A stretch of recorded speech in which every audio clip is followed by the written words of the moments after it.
Well, certainly the B seems to be a bit of a targeted approach for the Draco. Certainly not going to have a great time into the Melody. Let's see, already we're seeing such aggression coming through here from Rival Esports. Immediately onto the safe, getting down that first stage already. And Navi are falling behind.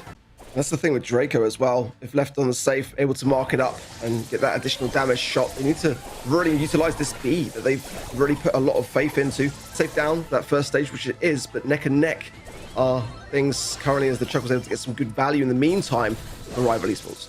Look at that play from Ryohi just now. He was trying to bait out the big sting from B, but Memeshi was not taking that bait. Here comes supreme damage in from Rival. The hypercharged super out from Kaze, and the mid control belongs to Memeshi. That's some pretty serious damage onto Rival Esports is safe though. It's dropped down to that second shield, but thankfully they are ahead of Navi by a single tempo. In fact, really just like a gust of wind could knock this second shield off of Navi and they'd be down to no shields left. Shock is just too prevalent here for Revenant Esports, and Navi are struggling on this defense. They've now got the Charlie with a hypercharge there, but you want to be going on the aggressive and being able to open those doors, and the Chuck was able to escape through as well, and Curry gets the cocoon, but it's a little bit too late. The damage is going to rain through regardless. And that in water, and he's able to jump on the bush, so he should be able to jump in and out, sort of like a Miko would, except Ali is much faster than a Miko. From Memeshi, they give him a super. That stun alone could be enough to allow Terry to come in and just jump into the equation and just get the job done. So Rival Esports certainly not out of this picture. They've sped it now. Look at this, and it's made it 2 versus 1. Oh, but a beautiful pull for Chappy. Makes it 2 versus 1 now, and Terry is going to struggle in this. He's going to have to go all out, try to get super. Great shielding already from Chappy, allowing Kuri to get these. Mind Terry's hypercharged super, which he's going to be getting pretty soon if they stay clumped up like this. You get worried though when Kuri separates. Despite that gadget being such an effective factor in that last round, it's definitely a scary prospect that is the very person which Rival Esports are looking to expose and isolate. Terry goes in now into the realm, but he's going to come out in a bit of a precarious position. But Icy able to go on the aggressive as well.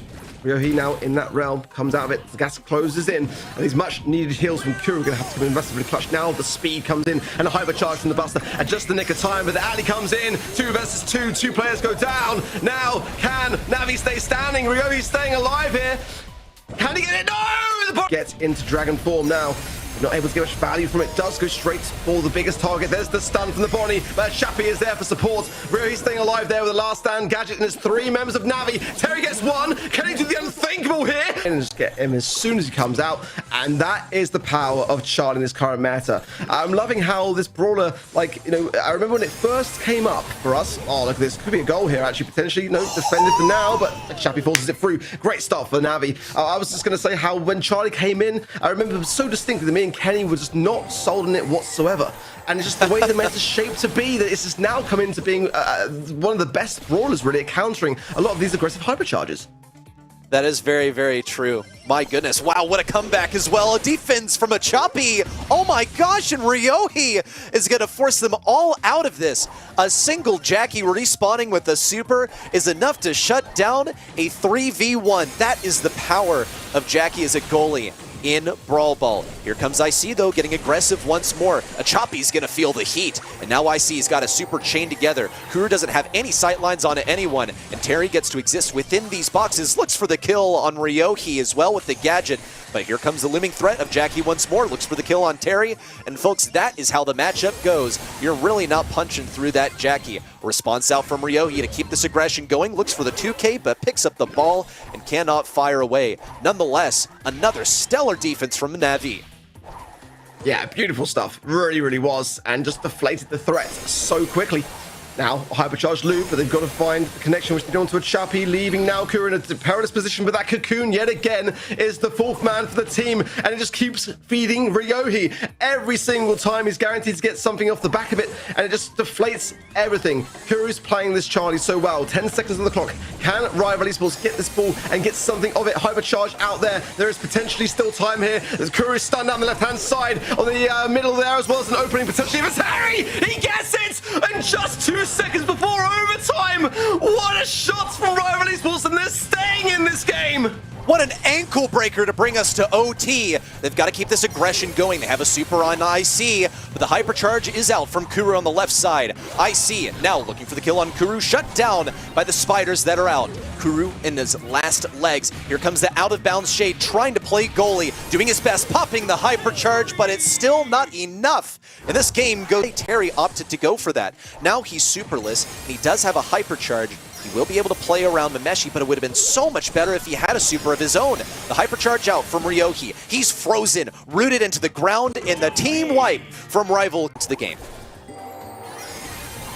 Oh, look at Ryo. He's so dangerous here, going in, cycling the hypercharge, and look at the connections that he's getting. Beautiful from Navi, making a run for the goal and an easy. 2, 3, 4 times over. Here comes once more the CC out from Mameshi, shutting down Ryohi. And Navi are really struggling to find their positioning on this point. That's a missed hyper from Mameshi. Not really the best outcome, but Rival Esports... Terry stays standing, but these stuns continue on from Ryohi, and it's just buying down the clock and giving more time to Navi. My hypothesis was that if Navi get control of this point, then it's impossible for Rival Esports to win unless they get a Kenji hypercharge and get a 3K off of it, or at least get everyone at once, getting some damage onto them. Because look... Like, it was getting kills, yeah, you know, get your kills, whatever. But what are you doing for the actual objective of the mode? Not really that much. I feel like it was mainly Berry who was getting good damage down. But even that, not too much. This time, much better, though, as they're getting some good damage. But Terry joining the party a little late. And a very odd super there from Batterman. Not able to get anything on it. He's missing shots. Terry might be able to pull something off here. Gets the stun. And I don't know how that's happened. Oh, kind of butchered that one a little bit. I'm with you. I think he was just trying to drop it on the safe so that Buzz couldn't walk, but they also didn't focus Buzz at all, so Buzz lived, he's still living, and now made it much more of a base race. Look at Terry go. Another connection there. He's got a hypercharge already, and Shu's going to be in trouble. Dropping the slow, connects with Melty. Melty can't even drop a gadget. Unlimited stuns coming out of Terry, cycling his way. Better, and it all stemmed from just Terry staying alive when he shouldn't have. Another swapping of lanes. This time it's going to be IC on the right-hand side laning against Draco. We've got Buzz on the Lou now. Shu rotating to mid. Meshi charging that super off the heals, off the damage. It's going to make things a little bit easier. The quicker they can get that, the more they can give their teammates a little bit of a walkaway with all the puddles of ice cream. And now Terry's lurking. All 3 enemy brawlers on this bottom side. They're forced to play defense. There's the first one that falls. Terry looking for one. Shu goes down. It's Batman playing defense with Barry lobbing up some extra shots. They don't get the kill though either. It's off to the races here. Mameshi, Terry lining up shots, but it's back and forth for each end, but it's certainly Rival Esports taking advantage so far. Some really odd choices from Batterman. Just seems like he's supering the wrong people. Another kill could have been down there onto the Buzz, but chose to go for the Berry yet again. A hypercharge through, not going to get those final shots onto the safe, but with 11% left and them in this position, I find it hard to believe that Reject are going to come back from this one. Only 11% left. One Terry hypercharge. One lobbing of shots over the map, and that's exactly what Mameshi is going to do.